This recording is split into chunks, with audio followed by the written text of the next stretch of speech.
Welcome back to our next unit on probability. We're going to be covering the basics of probability in this lesson.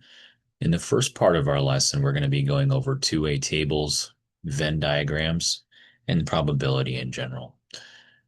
We'll learn how to organize and interpret data using two-way tables and Venn diagrams to show how different events overlap. And we'll also use information in these tables and diagrams to calculate probabilities. We're going to be seeing how these representations can help us to understand the relationships between two different events. So we've got some keywords to go over here in the beginning.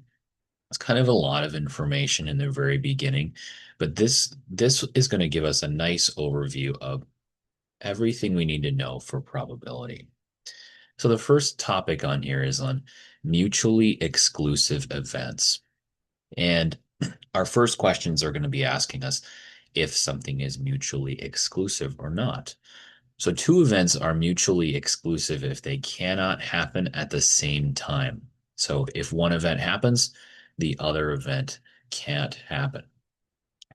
An example that I wrote on here is that if each person can vote for only choosing which play they want to go to, they can vote for only one play. A person cannot vote for both plays. Therefore, the events are mutually exclusive. So voting is a good example. Usually you only have one vote that you can do. So you can't vote for two people um, at the same time. So we would say that's mutually exclusive. Um, Another side note that I wrote down here I thought was kind of helpful is when you're trying to figure out if something is mutually exclusive, ask yourself the question, can both of these happen at the same time? If the answer is no, then it's mutually exclusive. If the answer is yes, then it is not mutually exclusive. Okay, the next section is on calculating basic probability, or the next bullet point here. Probability just measures how likely an event is to occur. And you've probably done some probability questions in the past. This is our basic probability, and the notation is the probability of the event. And a lot of times we write the event as a letter. So the letter is uh, that we're going to be seeing today is A and B. So event A is the first event, the probability of the first thing happening, and event B is the probability of the second thing that's happening. But if we want to know just the probability of one thing, probability of A, one event, it's the number of favorable outcomes divided by the total number of possible outcomes. And this should be reviewed for you with probability. So if we have a coin, we'll just do a very quick example. If we had a coin, we can get either heads or tails, and when we flip a coin, those are our two possibilities. And so you can say, we're going to say the probability of getting a heads is equal to, well, there's only two possible outcomes, heads or tails. That goes on the denominator. And then the numerator is the number of favorable outcomes. There's only one way to get heads, or one favorable outcome. So the probability is 1/2. And that should be some review for most of you. Um, but if it isn't, that's okay. That's a good simple example. And that's called simple probability. And we write our answer, we can write it as a fraction, a decimal, or a percent. Okay, now we're going to talk about and probabilities. And this is for independent events specifically. And we'll talk about dependent events later on. But for now, the and probability for independent events says that when we want to find the probability that both events occur at the same time, we write the notation P, A, and B. And probabilities are multiplied. So the probability of the first event times the probability of the second event gives us that and probability. We're going to see and in some of our word problems. Another type of probability is called or probability, or we can say, it might say A or B. We want to find the probability that either event occurs. So It could say, what's the probability that A happens or B happens? Uh, for the and one, it would just say, what's the probability that A happens and B happens? So it's going to be quite noticeable for these problems. But for the or probabilities, we have two different calculations for an or probability. This is the more simple calculation that you might have learned in previous years. If events are mutually exclusive. So if two things cannot happen at the same time, we add the two probabilities together. The events can't overlap with each other, so we just add them together. Now, if two events can happen at the same time, they're not mutually exclusive. The or probability equation there's a part added to it. So we add the probability of A plus the probability of B, and then we subtract their intersection. That's another word for the and probability, is the intersection of events. And we're going to see that with some Venn diagrams. I think that's going to make things much more clear when we see Venn diagrams of the intersection of events, when we see A and B occurring and having to subtract that out. Okay, so make sure you have all this in your notes, or at least have a screenshot of this, because this is going to be very helpful when we're going through all of these questions in the lesson. All right, we'll take a look at our first example here. And our first example gives us some probabilities. It's about theater. It says the theater director offered every member of the drama one vote for which play that they preferred to perform. The director found that 35% voted for the Odoms Family and 57% voted for 13th Night, and that 8% of them did not vote at all. And the first question looks like this is a two-part question. It says, in this group are the events Odoms Family and 13th Night mutually exclusive. So can both of these happen at the same time? I'm just going to write that out. Can both happen at the same time? Okay. So can they vote for Odom's Family and 13th Night, or do they just get one vote? And they just get one vote. So no, both cannot happen at the same time. So yes, these are mutually exclusive events. Okay. And now it says for the second part, so we've got yes there.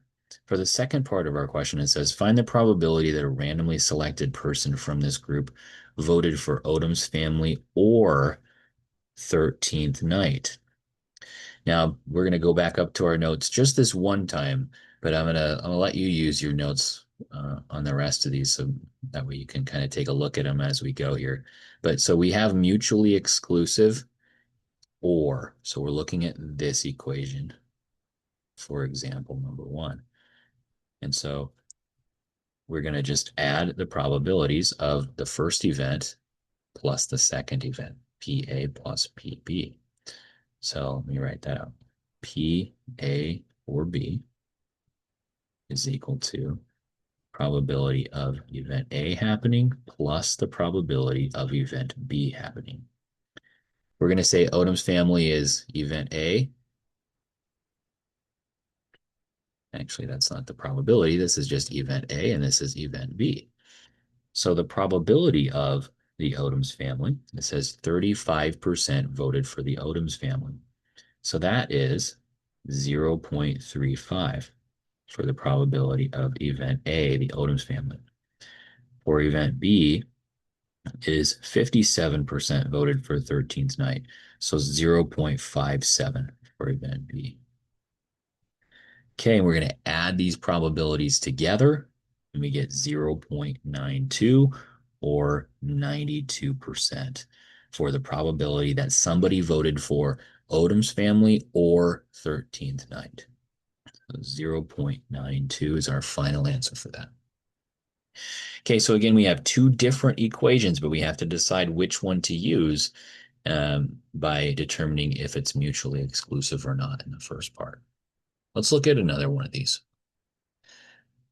The next one gives us some information in a table here instead of just written out for us. And it's about a principal of a high school, and they need to plan seating for commencement. And this two-way table shows data for the students who are involved in this year's commencement ceremony. The first question says, for these students, are the events senior and not in choir mutually exclusive? So here's not in choir, and here is all the seniors. Now, can that happen at the same time? Can both events happen at the same time? And it looks like yes, both can happen at the same time. And we can actually see that as the intersection of 436. So it's where the column and the row intersects. So because both of them can happen at the same time, no, this is not mutually exclusive. So the answer is no. Okay. For the second part, it says find the probability that a randomly selected student from this group is a senior or is not in choir. Okay, so we've got to figure out some of these definitions first. So let's define what PA and PB is. So the probability of A, our first event, is going to be that they are a senior. And so it looks like we have 459 seniors. If we go across here, we have 459 seniors out of 480 total people. So that's the probability of A happening. Now let's figure out probability of B. The probability of B is not in choir. So the total that are not in choir is 439 students. So we had 459. Let me just change the 9, make sure that looks like a 9 there. So 439 students that are not in choir and 459 seniors total, both out of 480. So if we were to add these probabilities, we'd get a probability that's greater than 1 or more than 100%. And that's not going to make any sense. You can't have more than 100% of people. That's impossible. So we have to subtract the intersection. So let's define what the intersection is. I think we did earlier, actually. That's P and B is the intersection. And the intersection is, just draw it out again here. It's where these events overlap. And they overlap at 436. So that's 436 out of 480. So now we're going to put our entire formula together. We're going to say A or B happening is equal to, because they're not mutually exclusive, is probability of A plus the probability of B minus the intersection of the probabilities, or we also say that as probability of A and B. Okay, so now we're just going to fill in all these values. Probability of A is 459 out of 480. Probability of B is 439 out of 480. And the intersection is 436 out of 480. Okay, so when we add all of these together, add and subtract, we get 462 out of 480. And if we change that to a decimal, we get 0.9625 or 96.25%. That's the probability that if we randomly choose a student from this group, that they are a senior or they're not in choir. 96.25%. So we're just going to write 0.9625 for our final answer. Okay, so that's how we find the intersection. Let's take another look at an intersection problem with a Venn diagram. So I think the Venn diagram really shows us the intersection very well. Um, this one's about an usher at a wedding, and they asked each of the 80 guests whether they were a friend of the bride or of the groom.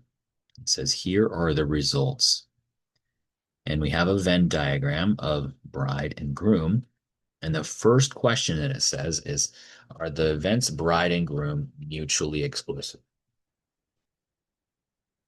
So I'm just going to shorten this up. Can these happen at the same time? Can they happen at the same time? Yes or no? So we need to ask ourselves, can a person be a friend of the bride and the groom? That's another way to ask this question. And it looks like, yes, they could be. They could be friends with both the bride and the groom. So yes, they can both happen at the same time. So mutually exclusive? And that's a question. No, those are not mutually exclusive. So we're going to say no for part one. Okay. Because they're not mutually exclusive, we're looking for, it looks like the second part of our question is asking us for the bride or the groom. So that's P, A, or B. So our formula is going to be probability of A plus probability of B happening minus the intersection of A and B. So let's take a look at the probability of A. We'll say A is the bride and B is the groom. So if A is the bride, looking at a Venn diagram is kind of interesting because we have stuff that intersects. We have to look at this entire circle. So everything in the bride section is 17 plus 42. So we're just going to add 17 plus 42, and we get 59 out of, and it said there was 80 guests total. So that's the probability that someone's a friend of the bride is 59 out of 80. Now, if we look at the probability that someone is friends with the groom, we're going to look at this circle. 20 plus 42 is 62. Okay, 62 out of 80. And then it looks like we have one person who's not friends with either the bride or the groom. That's kind of a side note there. That's what that one is on the outside. It could be any number. It just so happens to be one there. Minus the probability of A and B. So the probability of A and B is the intersection. It's where the bride and the groom overlap at 42. So we're going to subtract the intersection, 42 out of 80. Okay, now we're going to add all these together, and we get 79 out of 80, which makes sense. The probability that someone's friends with the bride or the groom is 79 out of 80. There's 79 total in here. And then this one person is not friends with the bride or groom. So that's how we can make sense of our answer. So we get 79 out of 80 for our final answer then. 80 guesses total. All right. This next section is on the probability with the general multiplication rule. And we have some more keywords and ideas to think about here. There's a lot to read through here. So I'm going to try to take it slow and explain each of these as carefully as possible. So the general multiplication rule, we have to know things like the difference between independent and dependent events. We also need to know what it means when a problem says something like with replacement or without replacement. And then we're also going to look at the conditional probability formula.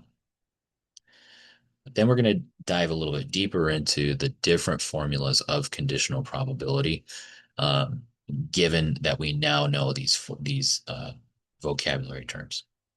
So independent events uh, means that one event happening doesn't affect the probability of another event happening. So knowing the outcome of the first event doesn't give us any information that changes the probability of the second event. Um, Independent events means basically two separate things are happening, and the first thing that happens doesn't change the second thing that happens. Dependent events is that one event happening does affect the probability of the other event.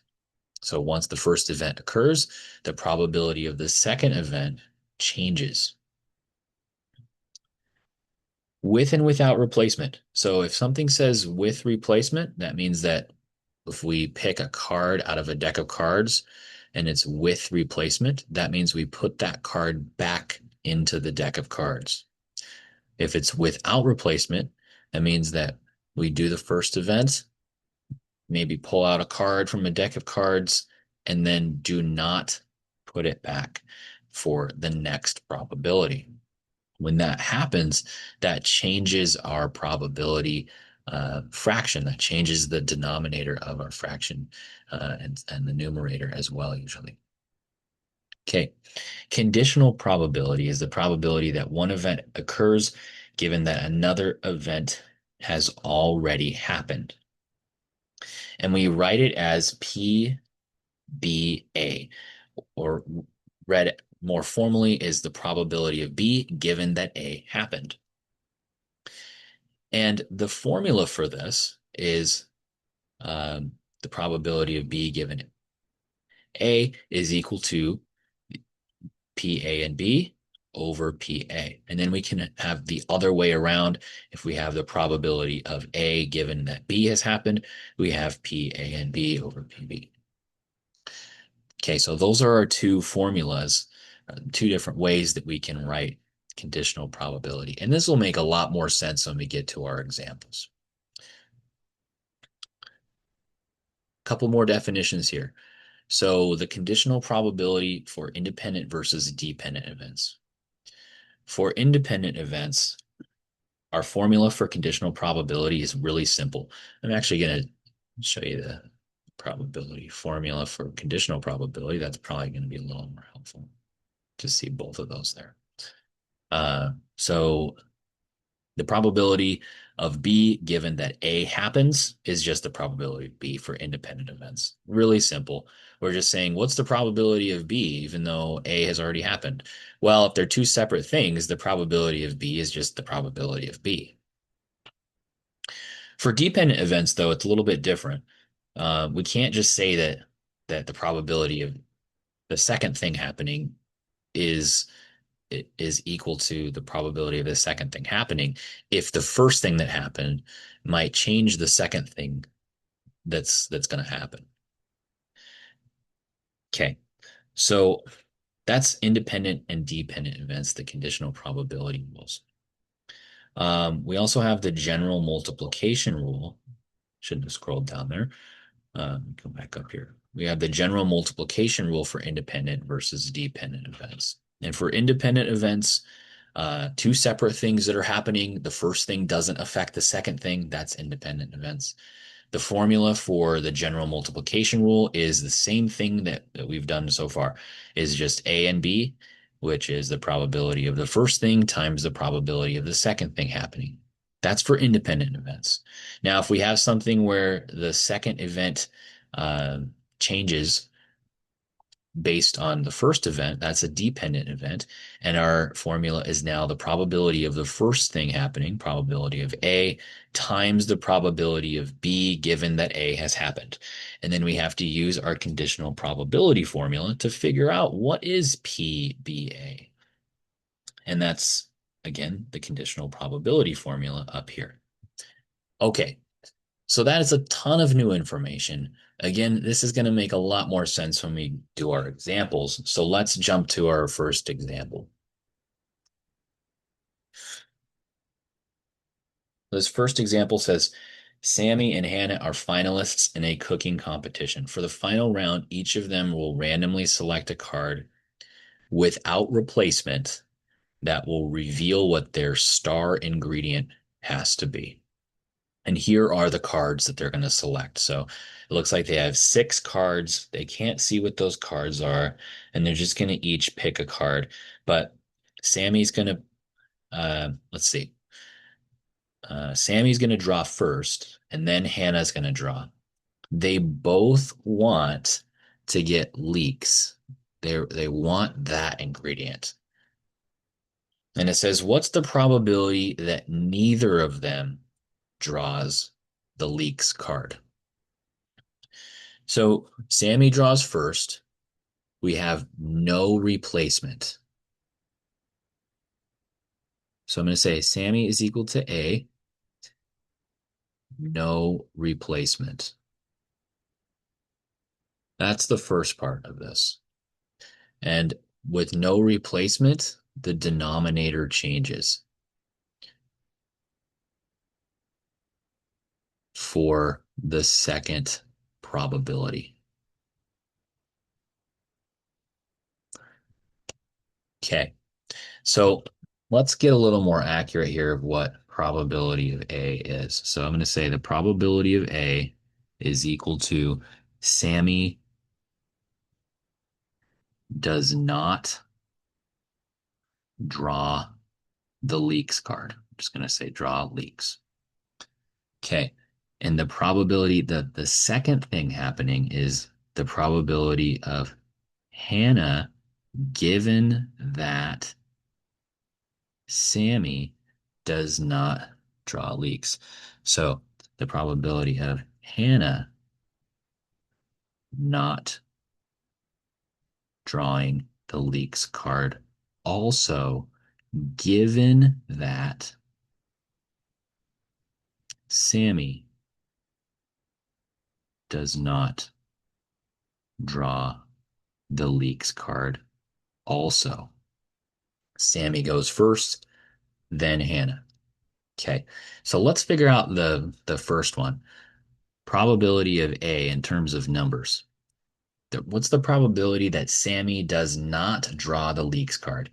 Well, we have 6 cards total. That goes on our denominator. And if she does not draw the leeks card, there's 1, 2, 3, 4, 5 cards that are not leeks. So 5/6 is the probability Sammy doesn't draw a leeks card. That part's nice and simple. Now the next part is, what's the probability that Hannah doesn't draw a leeks card, given that Sammy didn't draw a leeks card? So we're just going to say, well, if Sammy didn't draw a leeks card, let's say she drew kale. That's a card that's not leeks. Now there are only 5 cards left. So 5 goes on our denominator for the probability of B given that A has occurred. And now there are only 1, 2, 3, 4 cards left over. So the probability that Hannah doesn't draw leeks, given that Sammy also didn't draw leeks, is now 4 out of 5.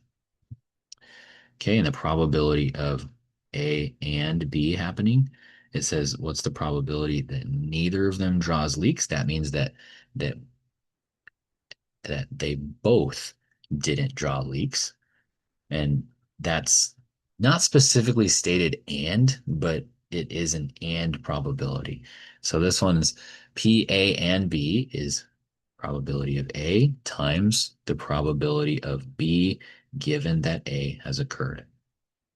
So this is 5/6 times 4/5. And that's equal to 20/30 or 2/3. And it wants us to round our answer to 2 decimal places, so we get 0.67. All right, let's look at a couple more of these. I think they're going to make more and more sense as we go through these. Let's look at the next example. This one's about someone playing a trivia game with multiple choice questions. Each question has 2 correct answers among 5 answer choices. The person playing has no idea what the answers are, and so he needs to choose two different answers completely at random. We want to know what's the probability that he guesses both of these answers correctly. And then we want to round to two decimal places. Okay. So that he answers both correctly is another and. So we want probability that the first question is answered correctly and that the second question is answered correctly. So that's what we're looking for this. Now, the probability of the first event is that he answers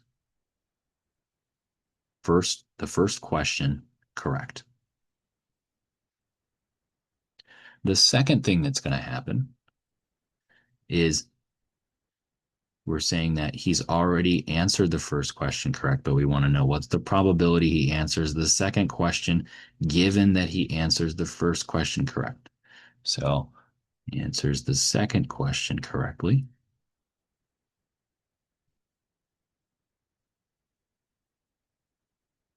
Given that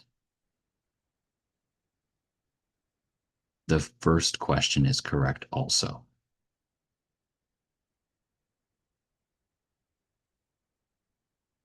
Okay. Now, this doesn't say specifically in our problem, but this is a without replacement question. And I just wanted to write that as a quick side note for you. Okay, so PA, the probability of A happening, that's the first question he's going to pick. So the probability he gets the answer right for the first question is 2 out of 5.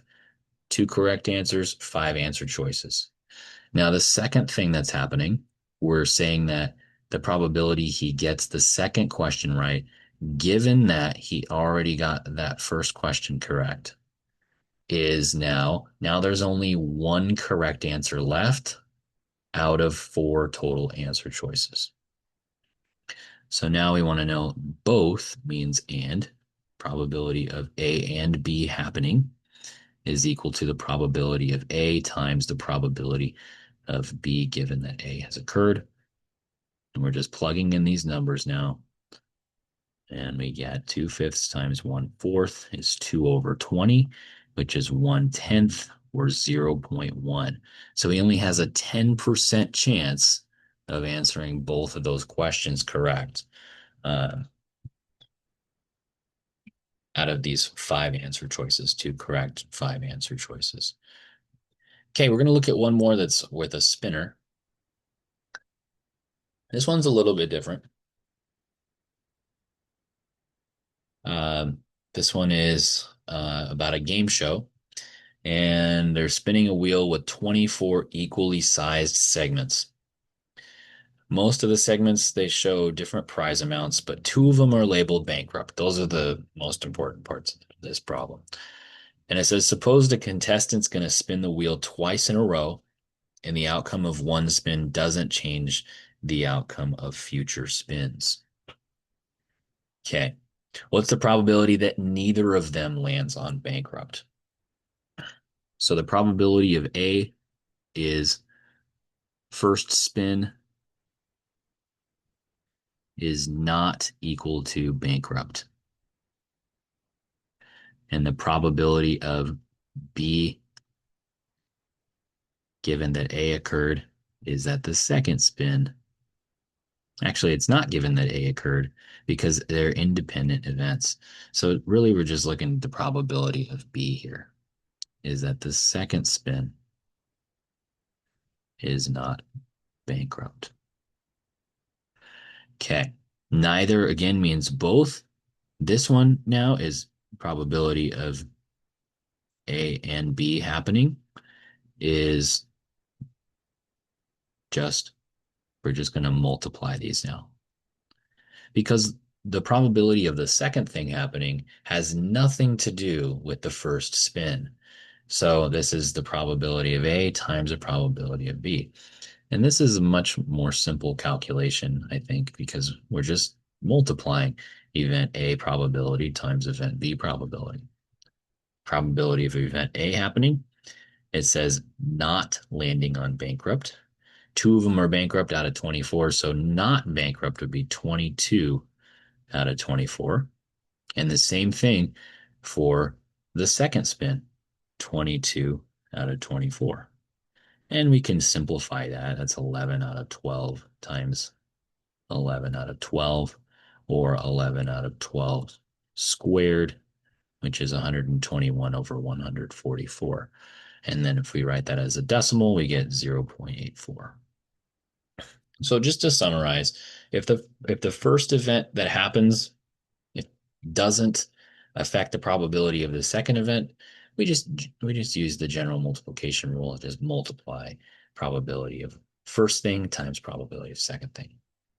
If it does, if the first event does change the second event, that makes it a dependent situation, and we have a slightly different formula, which is this formula here, if that's dependent.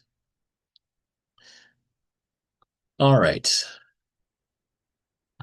So now we're going to look at probabilities of compound events. And this is kind of the same thing for this next one, except we're going to be focusing on the given variables and probability notation to determine what each compound event means.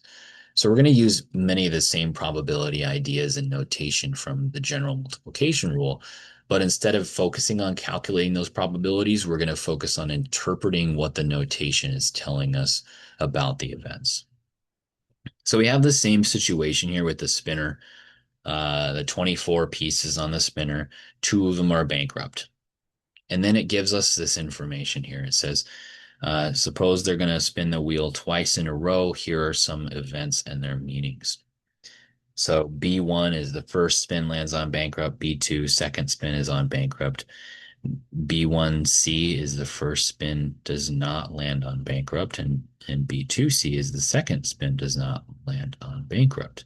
And it says, consider this probability. We already know that there's a wheel there, so I'm going to zoom in so we can see better. It says, consider this probability. The probability B1 and B2 is equal to probability of B1 times the probability of B2 given that B1 has happened. And it says, what does P, B1, and B2 represent in this context? So we're going to just look at B1 and B2, and it's saying and that both of those are happening. So it looks like the first spin lands on bankrupt and the second spin lands on bankrupt.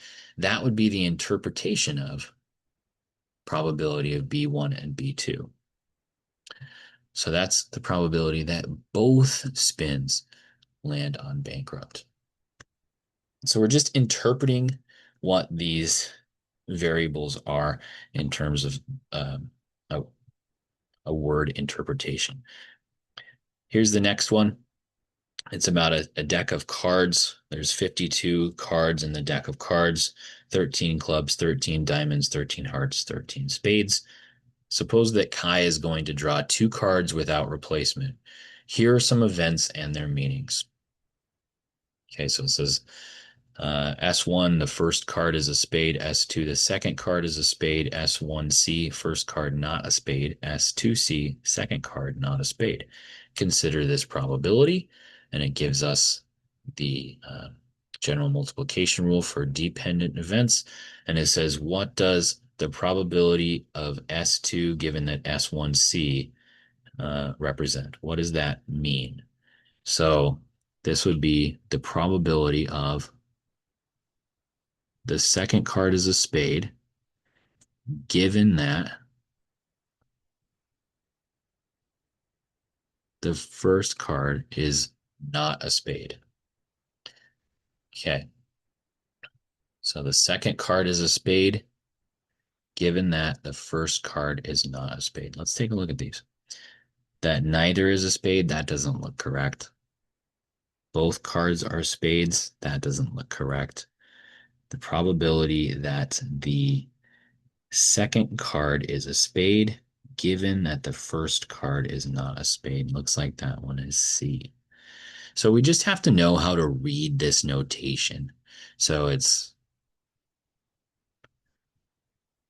if we write it PBA,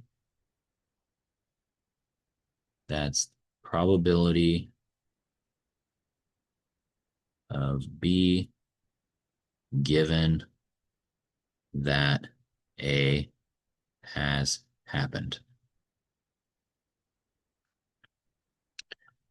Okay. All right, we've got one more section dealing with a very similar concept here, the conditional probability formula. We're going to use both of these formulas for this. This was in the notes from earlier, but if you want to copy this down for this last section, that could be helpful for you. So we've already talked about conditional probability, but now we're going to focus on using the probability formulas to calculate it when we're given the probabilities of these different events. So here's our first example. It says Pedro observed what customers ordered at his ice cream shop, and he found the following probabilities. The probability that somebody ordered vanilla was 30%, that they got a sundae was 20%, and that they got vanilla and a sundae was 15%. And it says find the probability that a customer ordered vanilla ice cream given that they ordered a sundae. And it shows us that in the notation here as well. I'm gonna mark these with variables we're more familiar with and say that's the probability of A, the first event. And this is the probability of B. And this is vanilla and sundae is the probability of A and B. Now let's look at what our question says. Probability of A given that B has occurred. And we're just going to use the formula that is up here. And we're going to use this one. So it's A and B, the probability of A and B over the probability of B. So the probability of A and B is, let me just write out the formula one more time. Probability of A and B over the probability of B. And now we're just going to fill out the information here. This is 0.15 and this is 0.2. Okay, and that becomes 0.75. And that's our final answer for this one. So that's all we're doing is we're using the conditional probability formula. We're labeling first and second event and any compound events that are given to us. And then we're finding the conditional probability based on that. Just make sure you don't mix up these equations because there's the probability of B given that A happens and the probability of A given that B happens. Only thing that changes is the denominator. Okay, I think we've got one more question here. Let me jump and check here. Yeah, we've got one question to go. This says, Dennis examined the records of clients at his gym. He found these statistics. The probability that someone joined in January was 12%. The probability they were a member for over 6 months was 50%. The probability that they were a member for over 6 months and joined in January was 0.024, or 2.4%. And it says find the probability that a client remained a member for more than 6 months, given that the client joined in January. So let's define our variables. Joined in January, we'll say is the probability of A, first thing happening. Probability of B is that they're a member for over 6 months. Over 6 months, they were a member and they joined in January. This is P, B, and A. That's the same thing as P, A, and B. But technically, this is B and this is A. Okay. So now we want to find, for our question, we want to find the probability of B occurring given that A has happened. And using our conditional probability formula, That's PA and B over PA. PA and B is equal to 0.024 and PA is 0.12. Okay, and we're going to just divide on the calculator and we get 0.2 or 20%. And that is our final answer for that one.